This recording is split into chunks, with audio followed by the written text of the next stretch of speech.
कोशिश हमेशा आखिरी सांस तक करनी चाहिए।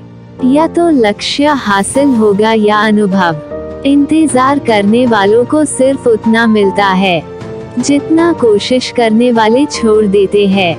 आज ऐसी ही कहानी लेके आई हो जिसे सुनने के बाद आपकी जिंदगी बदल जाएगी।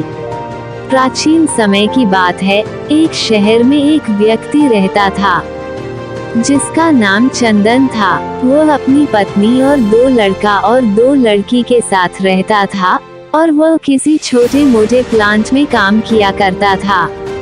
चंदन और उसकी पत्नी खुशी खुशी अपना जीवन व्यतीत कर रहे थे। समय का चक्र बीत रहा था और उनके लड़का लड़की बड़े होते जा रहे थे।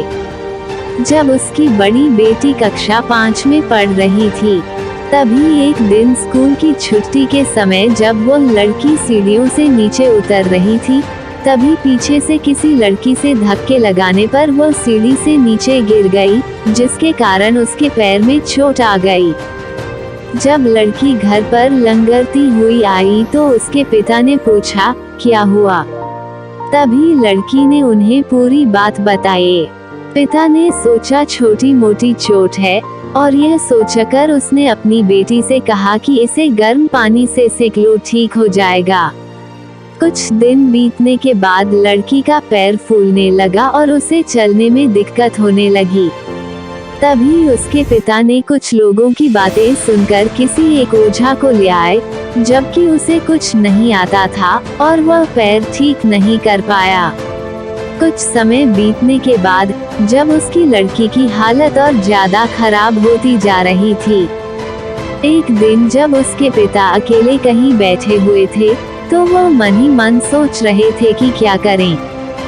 तभी सोचते सोचते उनके दिमाग में आया, क्यों ना डॉक्टर से दिखाया जाए। तभी दूसरे दिन वह अपनी लड़की को लेकर वहीं पास के अस्पताल में जाते हैं।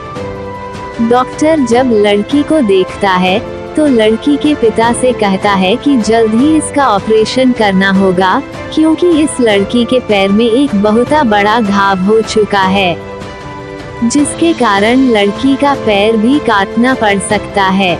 पिता डॉक्टर से पूछता है कि ऑपरेशन में कितने पैसे लगेंगे। तभी डॉक्टर कहता है 40,000 रुपये लगेंगे। पिता घबरा जाता है, लेकिन पैसे की तलाश में इधर से उधर जाने लगता है। इधर उधर भाग दौड़ करने के बाद पैसे की व्यवस्था कर लेता है और लड़की का ऑपरेशन हो जाता है। ऑपरेशन के बाद लड़की अपने घर आ जाती है, परंतु लड़की के पैर में कुछ सुधार न होने के कारण पिता चिंतित रहने लगता है। इसी तरह 4 साल बीत जाता है तथा पैर में लाख लाख रुपए लगाने के बाद भी लड़की का पैर ठीक नहीं होता है, जिस कारण से पूरा परिवार दुखी रहने लगता है। कुछ समय बीतने के बाद लड़की का विवाह हो गया और लड़की के जीवन में खुशहाली आ गई। पिता सोचता है कि अब सब कुछ ठीक हो गया है, संघर्षों का दौर खत्म हो गया, परंतु किस्मत को कुछ और ही मंजूर था। एक दिन जब वो बाजार जा रहा था, तभी पीछे से किसी ट्रक के द्वारा उसका एक्सीडेंट हो गया, जिसके कारण उसके सर में गंभीर चोट आई। चंदन 1 महीने तक बिस्तर पर ही रहा। 1 महीने के बाद ठीक होने पर वह सोचा कि अब सब कुछ ठीक हो जाएगा। तभी उसकी पत्नी का स्वास्थ्य खराब होने लगा और वह बीमार पड़ गई। यहाँ वहाँ छोटे डॉक्टरों को दिखाने के बाद तबीयत और बिगड़ गई, जिसके कारण उन्हें वाराणसी के BHU अस्पताल में ले जाना पड़ा। वहाँ जाकर पता चला कि उसकी पत्नी के पेट में गंभीर बीमारी हो गई है, परंतु चंदन को यह विश्वास था कि उसको पत्नी ठीक हो जाएगी, और चंदन इसी विश्वास के साथ अपनी पत्नी को हमेशा वाराणसी के अस्पताल में ले जाने लगा। कुछ समय बीतने के बाद पत्नी के तबीयत में सुधार आने लगी। चंदन सोचा कि अब सब कुछ ठीक हो जाएगा। एक बार जब वह अपनी पत्नी को वाराणसी के अस्पताल में ले गया, डॉक्टर ने सभी रिपोर्टों को देखते हुए कहा, सब कुछ ठीक है। चंदन बहुत ही खुश हुआ और वो अपने पत्नी के साथ अपने शहर वापस आ गया। अगली सुबह सब कुछ ठीक था। चंदन का बड़ा और छोटा बेटा दोनों स्कूल चले गए और चंदन अपने काम पर चला गया। बड़ा बेटा स्कूल में सोच रहा था कि चलकर माँ से कुछ बातें करेंगे। तभी 11 बजे उसका मित्र आता है और कहता है कि चलो तुम्हारी माँ की तबीयत खराब हो गई है। बड़ा बेटा दौड़ता हुआ अपने घर की तरफ आता है। तब तक बहुत देर हो गई होती है, उसकी माँ की मृत्यु हो चुकी होती है।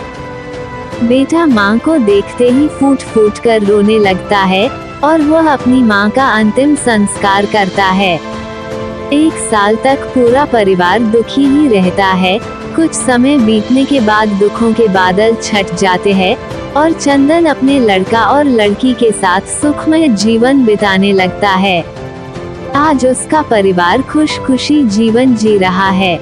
दोस्तों, जीवन में सुख और दुख दिन और रात की तरह होते हैं, जो कभी स्थायी नहीं रहते। इसलिए दुख के समय में कभी हिम्मत नहीं हारना चाहिए तथा सुख के समय कभी अहंकार नहीं करना चाहिए। इसलिए कहा गया है,